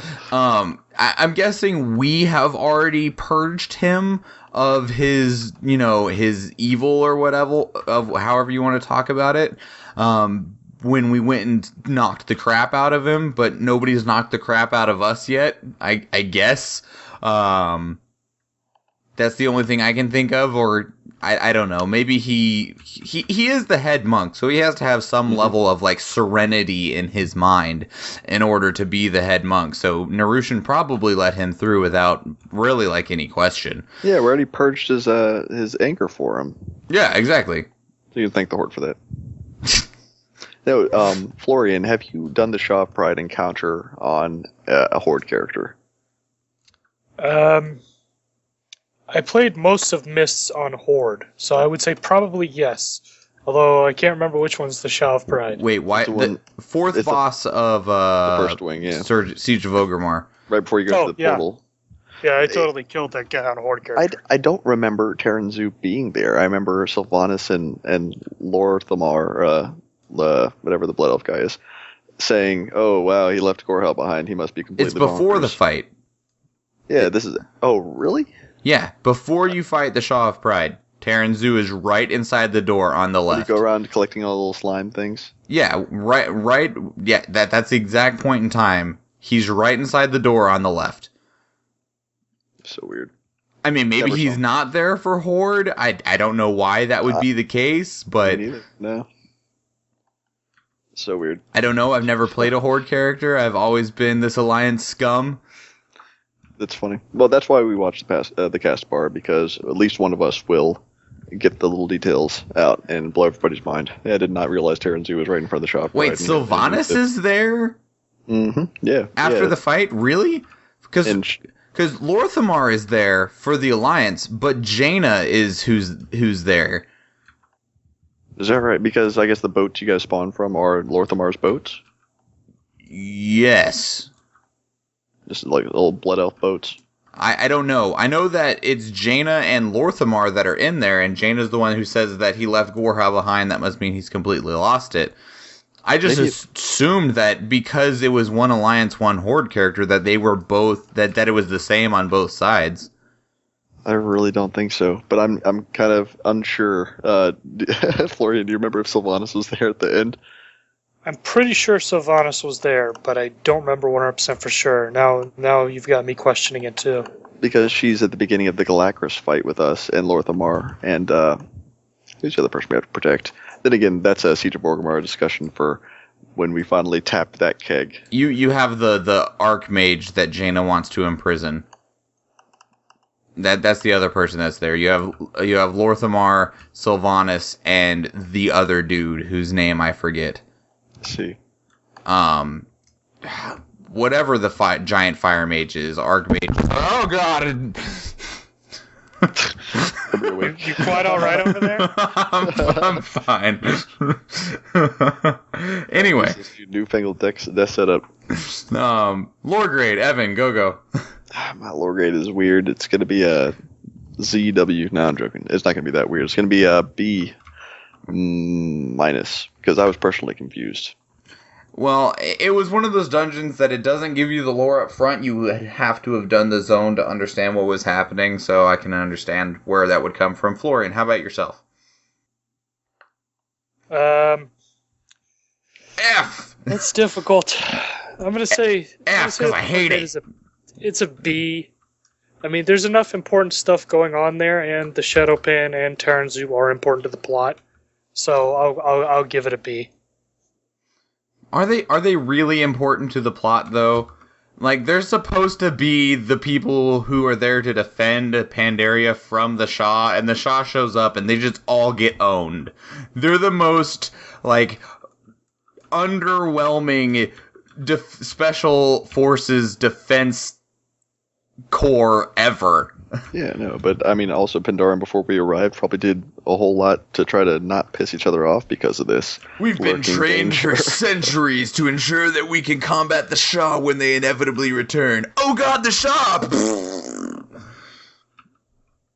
Yeah, I don't know. Maybe they did the best they could, but they were just too powerful. Well, and they there was tried. That's all that matters. Well, and also there was only like 20 of them, or some silly number, like. But I guess the thing is that because we showed up, and because we are so emotional about everything, because screw you, Horde, and how dare you, that the Shah, last time they were here, were nowhere near as strong as what they are this time. Just because we came with so much more emotion and hate in our hearts than what happened last time. Yeah, and we see throughout the entire expansion a lot of people getting kind of corrupted by the Shah, and it seems ourselves included. Apparently, it was in our hearts, and we had to be purged. Oh yeah, the big amalgamation. The amalgamation of corruption. It has infected us. I think from a storytelling perspective, this is a pretty tough idea to sell on Blizzard's part. I'm not entirely sure they were 100% successful in kind of really giving us an impression of what the Shah were, how they worked, where they were from, why they appeared, which I felt like by the end of the expansion I should have had a clearer picture about. By the end of the expansion, I felt about the Shah pretty much the same as I felt at the beginning of the expansion, which this is a big black monster with a cool model. And I guess I'll kill it. Yeah, pretty much. It wasn't as... I mean, on face value, it seems like it should be a pretty cool story. These personified emotions of negative emotions and things like that. But in this venue, this MMO RPG, where you can only have a limited story, but mostly you're just fighting things. I mean, I don't know. What do you think, Florian? Could they have told the story of the Shah a little bit better and made them the kind of ethereal creatures that they were probably intended to be? I believe they could have. I was very vague for most of Pandaria on what exactly was going on with the Shah. And this is for a guy who is admittedly a lore guy, and I thought the Shah looked cool, so I wanted to find out more about them. I didn't realize they were leftovers from an old god until I Googled them. His last breath. As I've said before, if I have to Google the lore to find it out, somebody screwed up. Well, the problem is that a lot of the lore for things like this come from like because this lore actually did get presented of what the Schwahn were, and because do you guys remember the what were they called? We had them when Warlords was coming. The videos for all of the Warlords. What were those called? Oh yeah, the little comic shorts. Yeah, those little like half animated comic things. The first one that they did of those was for Emperor Xiaohao, back for when the Timeless Isle was going to be coming out, because the Emperor is there, and that was like their test video for that style of storytelling and animation. And that little video that they had on the launcher and stuff like that for a while, and for the patch and stuff like that, that told the story and gave us more insight into how everything happened, and blah blah blah blah blah. And like a lot of the lore is actually sealed in those relatively hard to notice / find stupid little like giant scrolls that are laying everywhere. Right. So you didn't technically have to Google it, but you would have had to have paid very close attention and also played during the right time frame. I realize that doesn't help. I think it'd be really cool if they disseminated the Warcraft story novels more easily to the player base. I don't really pick up new fantasy and sit down and read it. I absolutely know this is available on audiocast or audiobook. But still, I mean, considering it's so essential to the lore, it almost feels like an extra subscription if you really want what happens in between expansions. Whereas before, I mean, I did read the old Ronin books about the War of the Ancients, was one of my favorites, especially Dragon Soul, that kind of thing. Those provided really sweet insight that complemented the lore in Wrath of the Lich King, but it wasn't so relevant that you would be like at a loss, literally, for what had happened. I feel like in order to provide continuity between their expansions, especially, it's good to have, include that story with the actual game rather than making it like a accessory novel. I would be fine with an accessory novel that told more about Jaina, what happened in between, Warcraft 3 and World of Warcraft with her, all that kind of thing. Thrall's history with Tabitha, flesh that out more, make it like a real kind of heart-wrenching romance or whatever. But this, like, what happens after Siege of Orgrimmar, and then Garrosh and Warlords, I mean, I feel like that's kind of important.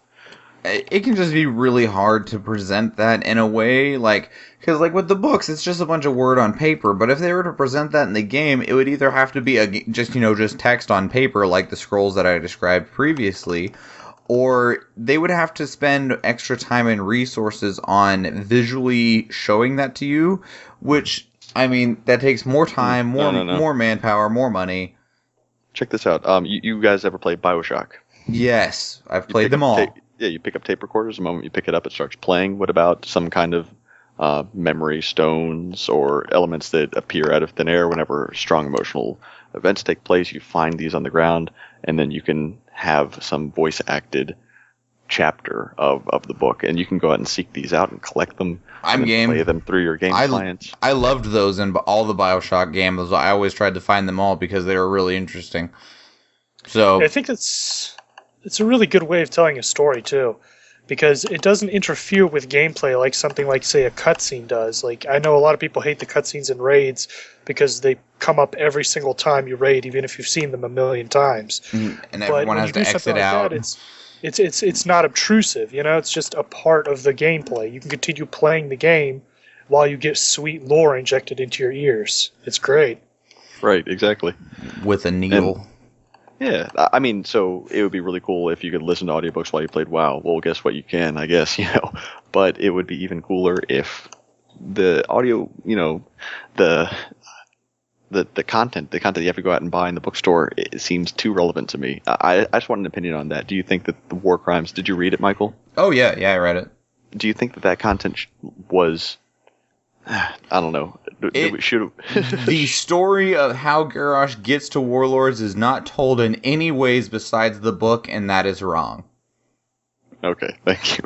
Definitely. That is the answer that you are wanting, and I can, and it's correct. Like, The book is really good, but I understand not everyone wants to read books or has the time to read books, and I don't. I actually listened to the audiobook version, and it was fantastic and really good, and I recommend it if you enjoy audiobooks. The narrator is Scott Brick, and he does a very good job of reading it, and the story is really good, but I understand that that's just not for everybody. In fact, it's probably for a very small number of people, and that is unfortunate, because that does create problems. Especially, like, I think a lot of people would have been a lot less confused about Warlords of Draenor if that had been clarified at some point in time of how this all came to be, because it's just not. And if you don't do the legendary quest line, it's even less apparent. Because a little bit of it, like, the whole thing with Kairos is revealed in the legendary quest line, kind of, but it's still not even given context. And spoilers, I'm going to give spoilers right now. Important stuff happens in the book, because, like, a lot of people still think Jaina is on the brink of becoming a crazy, absolutely insane person and, like, blowing everything up. She almost dies in, war crimes. Like, everyone thought she was dead up until the point where, what's the crane's name? Chun-Li? Chun-Li. He actually comes down and... That's Street Fighter. yeah, and whatever. And saves her. And if it wasn't for that, she would have died. And then she, like... Okay, what happens is, when they open up the timeline thing, is that a copy of everyone comes through the portal that the time thing created to all these different dimensions, and it's essentially like your dark side, essentially, like what would have happened if this big decision would have came out a certain way. So, like, if Bane Bloodhoof would have gave in to his, I don't necessarily want to say his hatred, but, you know, of Garrosh, and just killed him on the spot instead of being sensical and wise like he was, he would have turned into this, like, warmongering, hatred-filled war chief of the Horde, and he has to fight himself, and everyone has to do that. Jaina has to fight herself over what happened with Theramore, and the Jaina that comes through is the batshit crazy, I'm gonna blow everything up person that gave in and didn't have her friends like Caligos and stuff around to keep her sane. And so she almost dies. And as of now, she is not anywhere close to being crazy anymore, but everyone still, because they don't have access to the book or the story in the book, or however you want to look at that, they still think, oh man, I want to see in the next expansion Jaina go crazy, when in reality that's not even on the table anymore. Do you think they should, if they're going to kind of endorse these novels as canon, provide them with expansion releases? Maybe, like, I don't know. That's one way to solve the problem, but you're still going to have people that don't read it. Yeah, not everybody's going to want to read. Like, there are people who are not super into the literacy lifestyle. So, what they really need to be, like, major lore points like that need to be integrated into the game, period. Like, you can make it a cutscene, you can make it a quest line, you can make it whatever, but it needs to be in the game where everyone's going to see it so they can understand what the hell's going on. Right. I mean, I have a trouble with that, because if you restrict your story to only being stuff you can put in the game, be it, I mean, you're limited in that case by graphics or by time or you know, money or development, you know, that kind of thing. Whereas with a novel, if it's just written text, I mean, the limits are a lot easier to deal with. And so I wouldn't want to say, all right, you can only do things with your WoW universe that can be expressed in a video game. I mean, that's pretty tough. But I would say that they ought to give a little bit more continuity. That's all. Well, like, the continuity is there, it's just broken up is the problem.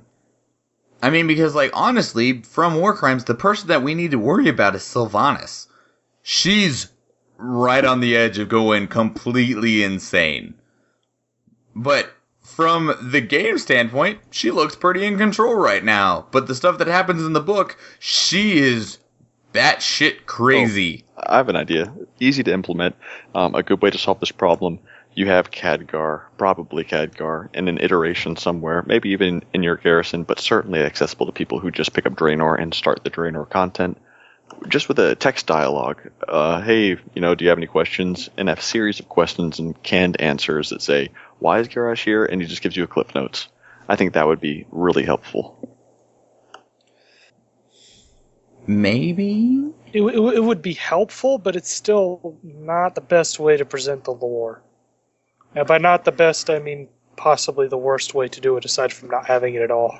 Exactly. It would just be a step up, but I think the not having it at all is so bad that just having it available as like a couple of text blurbs that I have to read through if I'm interested would be a whole lot better than another improvement. If you have text but you want it animated or you want a cutscene, I think that would be a smaller improvement than the implementation of text at all. No, I think you're right. I mean, there would need to be some other way for it to be accessed, but I mean, in that same point, like, all you're doing is giving, like you said, the Cliff Notes version of the book through the game. So, I mean, the people that would go to do that, they might as well just pick up the book. Because they're just going to be reading that entire thing anyway. Hopefully not the entire thing. Well, I don't mean the entire book. I mean, if someone's interested in those things, they're probably going to end up reading all of those Cliff Notes that are presented through Khadgar, in which it's like, why didn't you just, like, Google the synopsis for the book? Google... Essentially, all you're doing is putting Google in the game. I guess so, honestly, yeah. Except that it'd be written a little bit more in character. But, I mean, that's just a little bit of a peeve. But, not something that ruined my enjoyment of the expansion much more. No, I mean, it's a problem that exists and has probably always exists, and it's certainly gotten better. But I don't think that is a proper solution for it. Back on topic, though, my grade for the lore for Shadowpan Monastery, that we have completely abandoned at this point, is a B. And mostly just because, like, it can be difficult as a whole. The reasons that I had for it are completely gone now. So it's a B. I just remember writing down a B. So it's a B. So that makes A+ for ambience, A- for gameplay, and lore is a B, which puts the final grade as right at an A-. Congratulations, decent dungeon. That was a long tangent. Moving along. Welcome to the end of the show, everybody. A show that originally looked like it was going to only be about an hour and 20 minutes long managed to tangent its way up to almost the full 2 hours. Yay, us! As always, you are more than welcome to contact the show. You can get a hold of us at our email, which is thecastbar@gmail.com. Send us a tweet on Twitter at Castbar Podcast. Send us and calls and leave us a voicemail at 508-738-2278. You're also more than welcome to leave us feedback via our website at www.thecastbar.com. You can find all of our old shows on iTunes, Stitcher, YouTube, as well as our website. It'll be posted there as well. We record on Sundays. We currently do not do it live, but you should be able to find the episodes by Sunday night or Monday morning, depending on processing time for each individual website and location. Credit where it is due, and that is the credit that goes to the music for our bumpers. It is all done by Kevin MacLeod. You can find his royalty-free music available to you at ncomtech.com. It's all licensed under the Creative Commons Attribution 3.0. If you would like to get a hold of us, my personal Twitter is Schwahn Michael, SCHWAHNMICHAEL. I talk about a lot of things on there, and it's not always Warcraft. I also have an Instagram, same handle. I have a Vine, same handle. I don't think I have any others. I have a Reddit that I am very, very... I don't have a subreddit. I have a Reddit. It's Schwahn, SCHWHN. I speak about lots of random things all over the place on Reddit. Evan, how about yourself? Mostly you can just get in touch with me via Twitter at EDCWow. And Florian.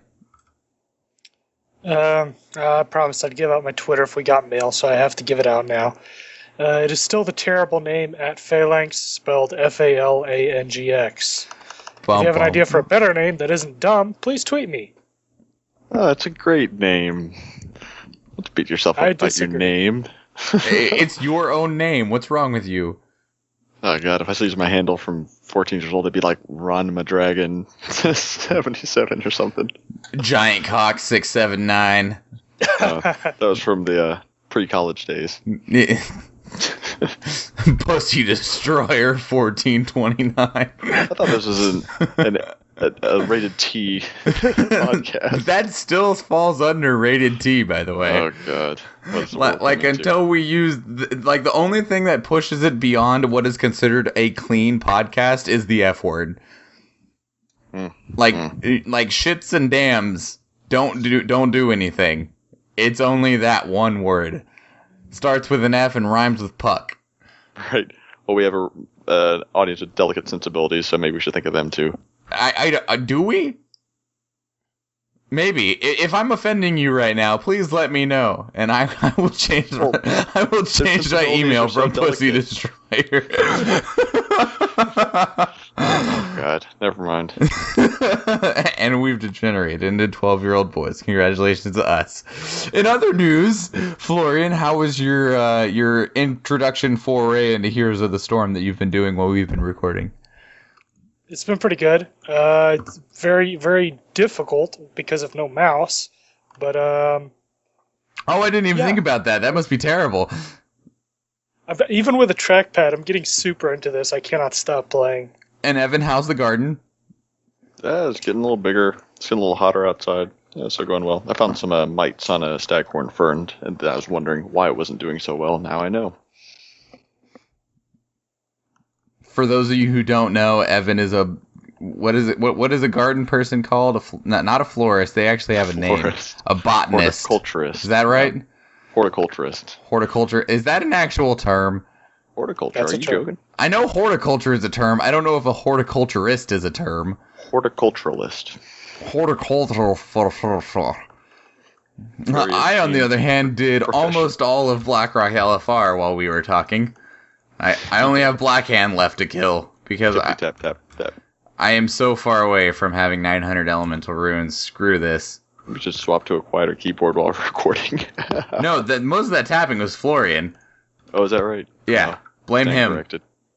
Damn, threw him right under the bus, man. I'm healing, so you want to know what I did? I stood in one place, and it's LFR, so none of the mechanics could kill me, and proceeded to click one button. And tell me if you can hear my mouse right now. Oh, yeah, I hear it. Oh, you do? Now that Okay. I'm listening for it, yes. Oh, okay. How about now while I'm talking and doing things and clicking at the same time?